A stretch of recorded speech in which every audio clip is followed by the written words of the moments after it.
So far, we have looked at two different ways to solve quadratic equations. The first is isolating when your equation is in vertex form, or factoring if your equation is factorable.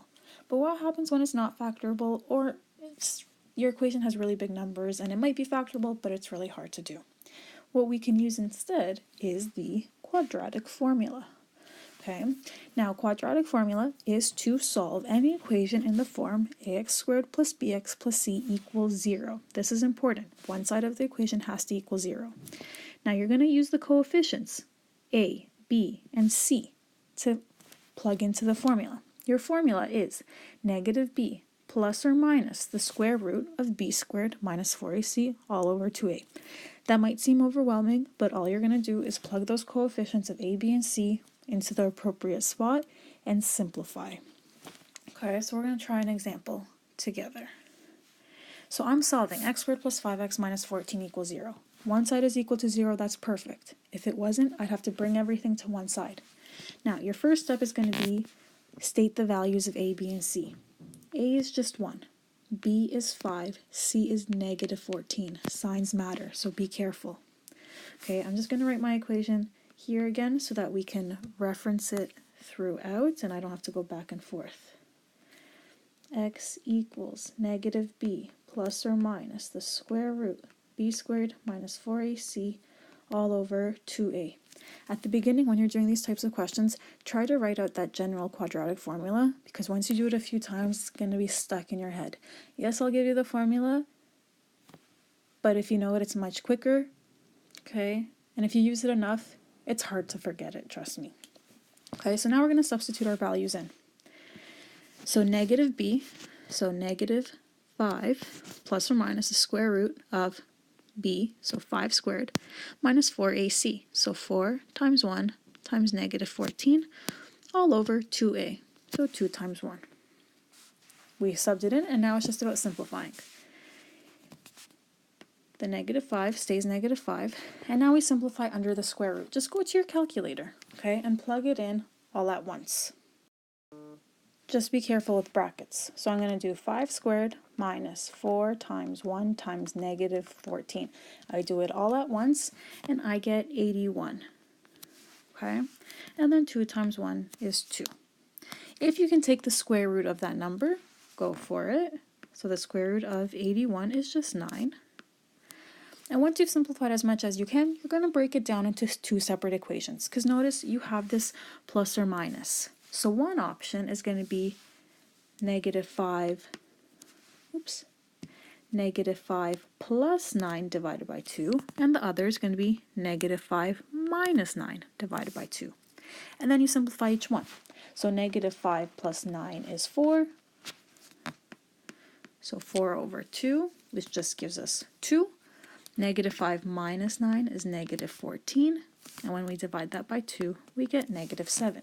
So those would be our two options. Because you get whole numbers, it means that that equation was actually factorable, but sometimes you can't think of the numbers, you could just go to quadratic formula. Or if your equation is definitely not factorable, you have to use quadratic formula. Okay, so sub in your ABC values, just be careful with the signs, simplify that bracket, and then break it down into two separate equations and simplify. That's it. Okay, let's try a few more examples. So negative 5x squared plus 18x plus 1, everything's on one side. My a value is negative 5, my b is 18, and my c is 1. Now I'm just going to use that formula and plug everything in. So x equals negative b. So because b is positive, that's just going to be negative 18. And now I square root 18 squared minus 4 times my a value times the c value, all over, everything, over 2 times a, which is negative 5. Now I simplify. I simplify under the square root, and I simplify that denominator. So x equals negative 18 plus or minus the square root. And now in my calculator, I'm going to do 18 squared minus 4 times negative 5 times 1.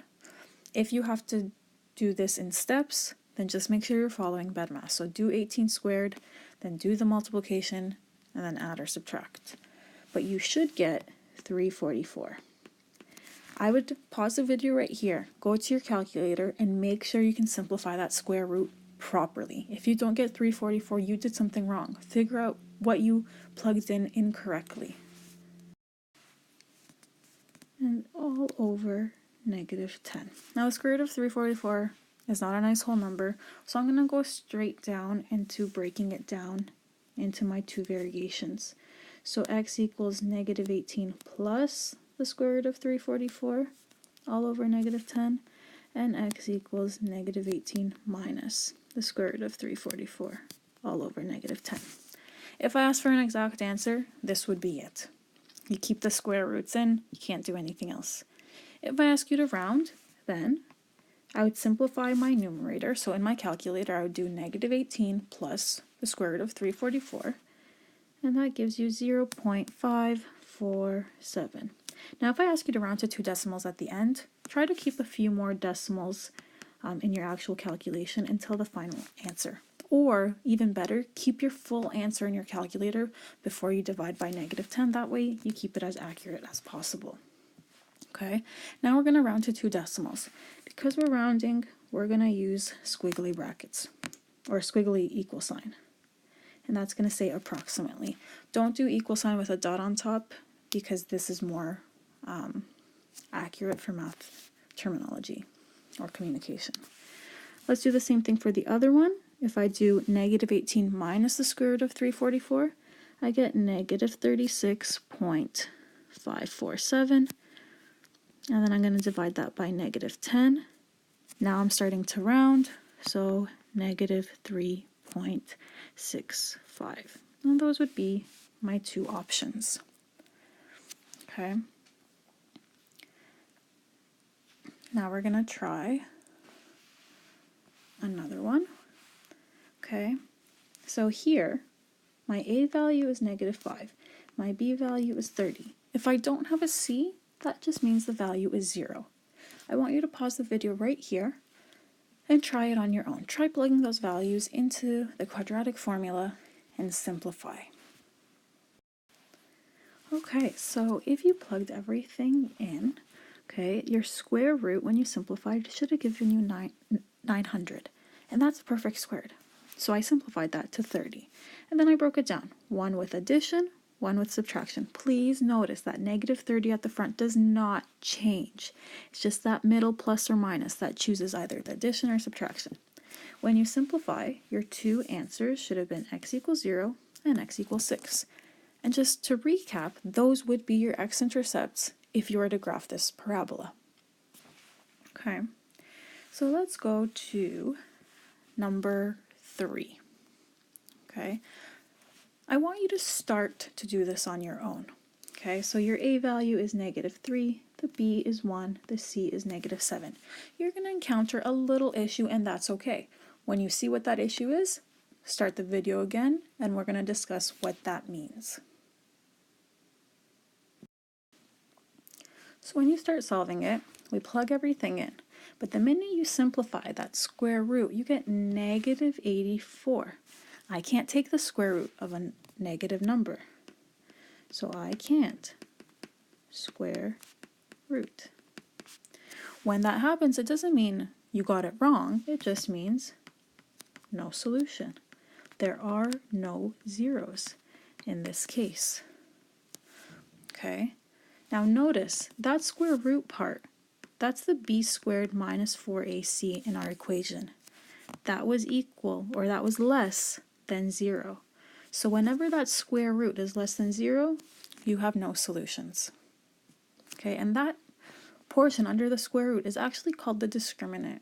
Okay, and I'm going to make a little side note for that after we do example 4, because there's one more scenario I want to look at. So for number 4, okay, we have A is 1, B is negative 6, and C is 9. So let's start plugging in. Negative B. Now notice your B value is already negative. So when I put it in, it's going to turn to positive because it would be negative 6x. Then I go plus or minus the square root of negative 6 squared minus 4 times 1 times 9, all over 2 times 1. When you simplify the portion under the square root, you actually end up with the square root of 0. The square root of 0 is 0, okay? So if I were to simplify that, it would be x equals 6 plus or minus 0 over 2. If I add 0 or subtract 0, I get the same thing. So I really only end up with one solution of 3. So that's the next scenario. When b squared minus 4ac equals 0, one solution only.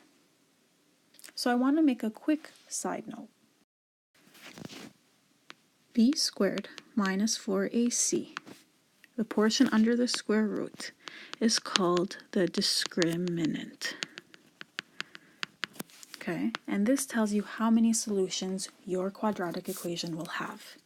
So in the first two examples, b squared minus 4ac, the portion under the square root, was greater than 0. It was positive. So in that case, I had 2 solutions, 2 x-intercepts. But then, when b squared minus 4ac was less than 0, so when it was negative, we couldn't take the square root. So we had 0 solutions. And the last scenario is, what happens when the square root is 0? Well, if I'm adding and subtracting 0 from something, it's the same number, so I only have one solution. Okay, so that's the quadratic formula. Okay, the more practice you do, it's going to get ingrained in your head, and then you're just plugging it in. The hardest part, or the part that might mess you up, is you're plugging it in correctly into your calculator. So just be really careful with that. Make sure when you're doing practice questions, you check your answers from the back, because it might seem like all your steps are making sense, but one miscalculation messes up your entire answer.